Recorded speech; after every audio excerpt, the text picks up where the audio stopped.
जय श्री राधे मित्रों, हर हर महादेव। आज हम फिर आपके लिए एक रोचक वीडियो लेकर के आए हैं। एक बार रावण कहीं जा रहा था। रास्ते में उसे विधाता मिले। रावण ने उन्हें ठीक से पहचान लिया। उनसे पूछा, हे विधाता, आप कहाँ से पधार रहे हैं? मैं कौशल देश गया था। क्यों? कौशल देश में ऐसी क्या बात होगी है? कौशल नरेश के यहाँ बेटी का जन्म हुआ है। अच्छा, उसके भाग्य में क्या है?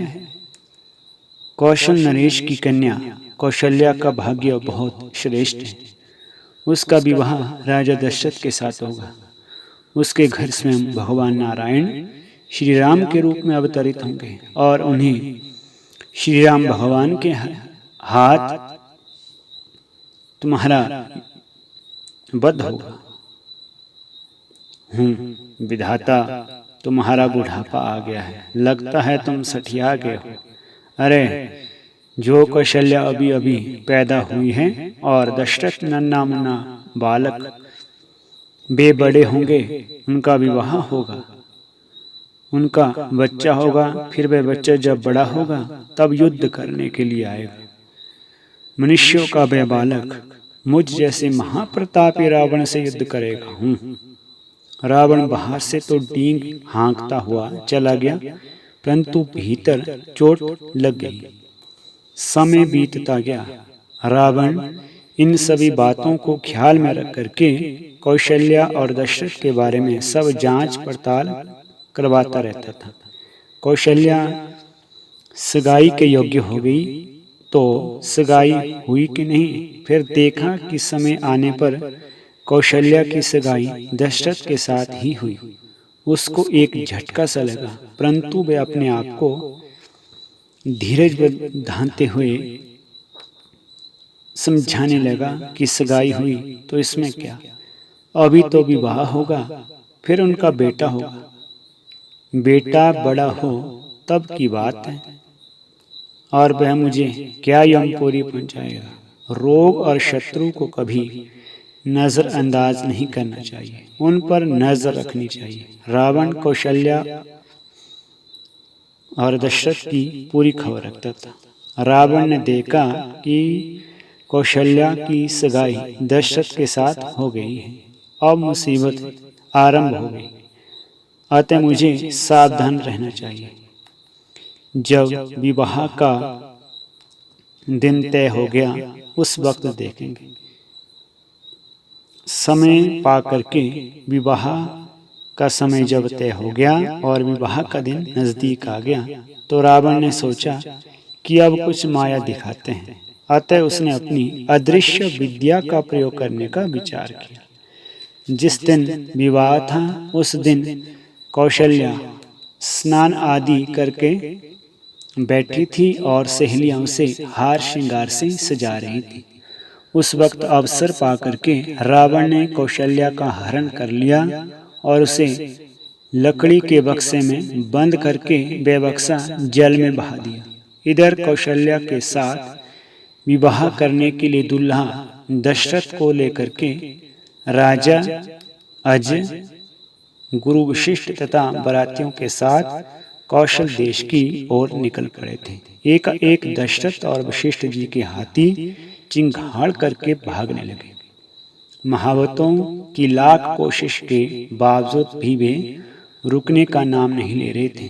तब ऋषि वशिष्ठ ने कहा, छोड़ो, हाथी जहां जाना चाहते हैं जाने दो, उनके प्रेरक भी तो परमात्मा है।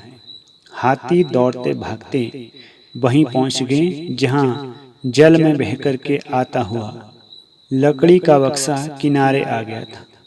बक्सा देख करके सभी चकित हो गए। उसे खोलकर देखा तो अंदर से हार श्रृंगार से सजी हुई एक खूबसूरत कन्या निकली। उस कन्या ने जब लोगों की भारी भीड़ देखी तो वह लज्जित हुई और सिर नीचा करके खड़ी खड़ी अपने पैर के अंगूठे से धरती को देने लगी। ऋषि वशिष्ठ ने कहा, मैं वशिष्ठ हूँ पुत्री, पिता के आगे और गुरु के आगे संकोच छोड़ करके अपना अभिष्ट और अपनी व्यथा बता देनी चाहिए। तू कौन है और तेरी ऐसी स्थिति कैसे हुई? उसने जवाब दिया, मैं कौशल देश के राजा की पुत्री कौशल्या हूँ। वशिष्ठ जी समझ गए, आज तो विवाह का दिन है और विवाह का समय भी नजदीक है। कौशल्या ने बताया, कोई असुर मुझे उठा करके ले गया, फिर लकड़ी के बक्से में डाल करके मुझे बहा दिया। अब मुझे कुछ पता नहीं चल रहा कि मैं कहाँ हूँ। ऋषि वशिष्ठ ने कहा, बेटी चिंता मत करो, तर तीव्र प्रारब्ध में जैसा लिखा होता है वैसा ही हो करके रहता है। देख, मैं ऋषि वशिष्ठ हूँ, ये राजा दशरथ और तू कौशल्या है। अभी विवाह का मुहूर्त भी है। मैं अभी यहीं पर तुम्हारा गांधर्व विवाह करवा देता हूँ।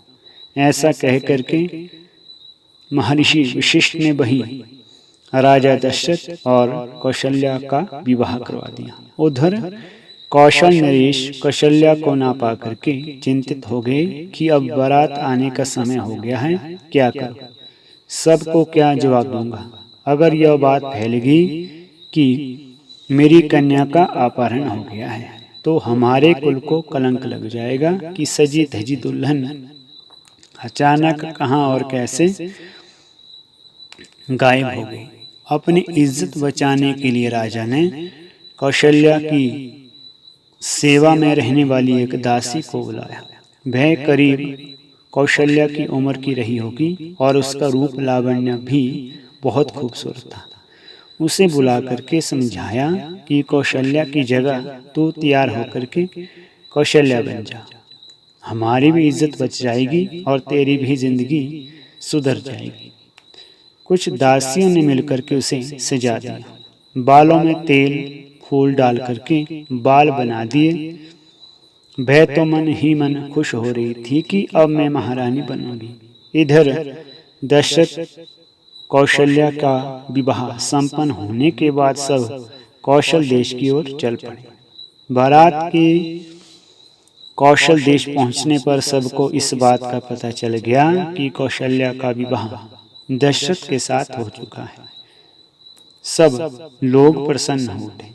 जिस दासी को सजा दिझाकर बिठाया गया था वह तो ठनठनापाल ही रह गई। तब से कहावत चल पड़ी, विधि का घालिया ना टले, टले रावण को खेल, रही बिचारी दूमड़ी घाल पटा में तेल। विधि अर्थात प्रारब्ध। प्रारब्ध में उसको रानी बनना लिखा ही नहीं था, इसलिए सज धज करके बालों में तेल डाल करके भी वह कुंवारी ही रहेगी। और रावण का ये प्रयास भी विफल रह गया, क्योंकि होने के आगे किसी का कोई वश नहीं चलता। सब निरुत्तर और निशस्त्र रह जाते हैं विधि के विधान के आगे। और सर्वविदित है कि राम और रावण का बड़ा घोर युद्ध हुआ था, जिसमें रावण का वध भगवान श्री राम ने किया था। जय श्री राधे, हर हर महादेव।